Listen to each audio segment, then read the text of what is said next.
going to do an art activity that is called Sharing Joy Through Painted Rocks. What you will need for this art activity is 3 smooth rocks about the size of your palm, acrylic paint, brushes, water, 2 paper plates, and some paper towel. Before you get started on your art project, go on a walk with a child and explain to them that you need to find 3 smooth rocks for your art project. As you walk to look for the rocks, also guide the child to look at the world in front of them and ask them to notice colors and objects that make them happy.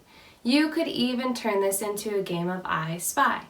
For instance, I spy with my little eye something red, a flower. Once you have found the 3 smooth rocks and have played a little bit of I Spy, transition by telling the child that you're going to use the images and colors you saw while on your walk to decorate the rocks.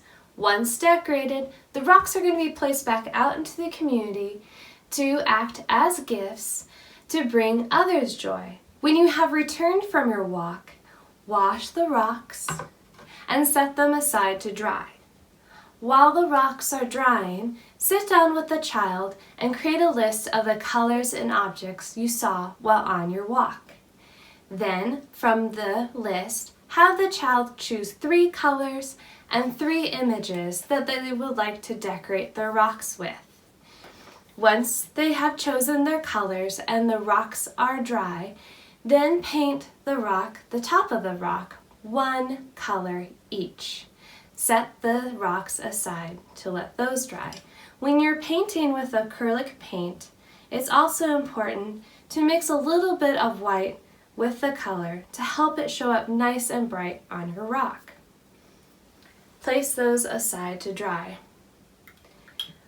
When the rock is dry, then you can go back and add the image on top, also from your list. So have the child choose which image that they would like on top. For instance, mine is a sun. And with a smaller brush, paint that image on top of the rock. And then place that aside to dry. After the rocks are decorated, instruct the child that you're going to go back out on a second walk. Have the child choose 1 rock for their own to place somewhere outside of their house to enjoy, and the other 2 rocks somewhere in the neighborhood for others to enjoy. At this point, it is important that the child feels ownership on which rocks go where. Offer suggestions and advice, but ultimately let the child choose. Turn it into a fun activity, like you're hiding treasure for others to find and enjoy. Reinforce the idea of giving to others can feel as good as taking for yourself. Maybe even, at some point, return to the spots where you left the rocks to see if they're still there.